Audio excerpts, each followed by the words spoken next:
in, they stay a year, and they get disillusioned, and they go back out. But I was responsible for giving the people the impression that the black Muslim movement was more than what it is, and I take that responsibility. You can put the complete blame upon me, but at the same time that I take that responsibility, I want to point out that no white man or white group or agency can use me against Elijah Muhammad or against the black Muslim movement. When you hear me open up my mouth against another black man, no white man can put words in my mouth, nor no white man can sick me on another black group.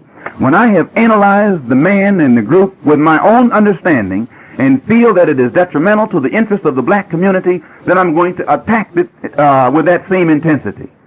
Gordon, you were going to say something. Well, again, as you know, it's more words, and he began by saying that he has to confess that he was responsible for misleading so many people on the Muslim count. There were never very many Muslims. Let's always come back to the fact that not very many people were ever misled. The white press was misled into believing there were a lot of Muslims. Dr. Hall. There were never more than 15,000 Muslims in America, and there are only now 6,000, and we have 22 million Negroes in the United States. Keep these facts uppermost in one's mind. You admitted this at the very beginning, Malcolm. You said the 15,000 figure is correct. Here's another fact. These are facts, Malcolm. Here's another fact you have to keep in mind. There never were many Mau Mau. There never were. There were always more Kikuyu, more Kenyans than Mau Mau. And what is this supposed to prove? But it was the Mau Mau who brought independence to Kenya. Yes, but and the man who was regarded as an extremist and a monster just 5 years ago, Jomo Kenyatta, is the president of the Republic of Kenya today.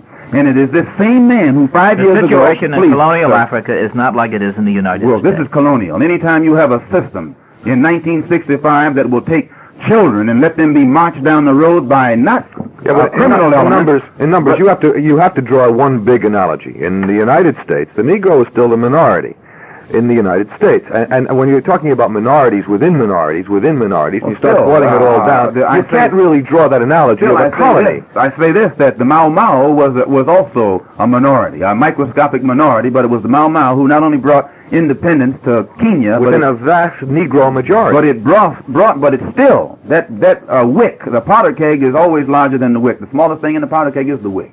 You can touch the powder all day long and nothing happens. It's the wick that you touch that sets the powder off. I think it'll blow up. It's the wick that you touch that sets the powder off. And if you go here in Harlem, and you take all these moderate Negroes that Dr. Hall here puts the stamp of approval on and regards them as responsible, they don't explode.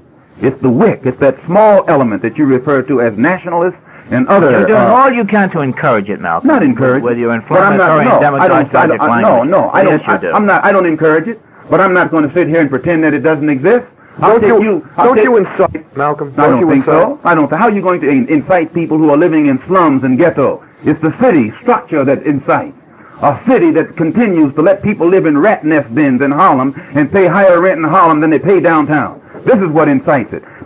Who lets merchants outcharge or overcharge people for their groceries and their clothing and other commodities in Harlem while you pay lesser for it downtown. This is what incites it. A city that will not create some kind of employment for people who are barred from having jobs just because their skin is black. That's what incites it. Don't ever accuse a black man for voicing his resentment and dissatisfaction over the criminal condition of his people as being responsible for inciting a situation. You have to indict the society that allows these things to exist. And this is where I differ with Dr. Hall. We differ in many places, Malcolm. This is one of the many places, Dr. Hall, where we differ. Well, in a sense, didn't Hitler also talk about different points of view? Didn't he say that conditions existed, and didn't he also incite people? Well, I don't know anything about Hitler. I wasn't in Germany. I'm in America. Don't please. I say I wasn't in. I say I don't know anything about Hitler. I wasn't in Germany, but I have. You know about Hitler. Well, you can't point to Hitler in Germany behind what's going on here in America. Turn on the television tonight and see what they're doing. No. Turn on the television tonight and see what they're doing with Dr. King. Turn on. No, this is Dr. King's methods are not your still, methods. Dr. King goes along. You couldn't do in Alabama what he is doing, sir. You could not do in Alabama. You better pray that I don't go and try and do what he's doing. Anytime Dr. King, anytime Dr. King goes along with people like you, you should put forth more effort to keep him out of jail. You should put forth more effort to protect him.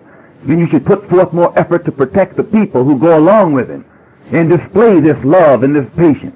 If you would do more for those people and spend some of your time trying to help those people instead of trying to attack me, probably this country would be a much better place in which to live. You spend too much of your time, Doctor, trying to investigate. I rarely ever mention you, Malcolm. You're hardly worth mentioning. You spend too much of your time, Doctor, running around trying to keep track of dissatisfied black people whom you label as extremists. Hardly. Whereas if you would spend some of your time in these places where Dr. King is fighting, then you would make this country a better place to live in. Malcolm, I lectured all over the state of Alabama when you had nothing to do with the Muslims. Did you have on a white sheet? Did you have on a white sheet? Gentlemen, time. Bell. Here we go. Bell. Okay, that's round 15. We just had it.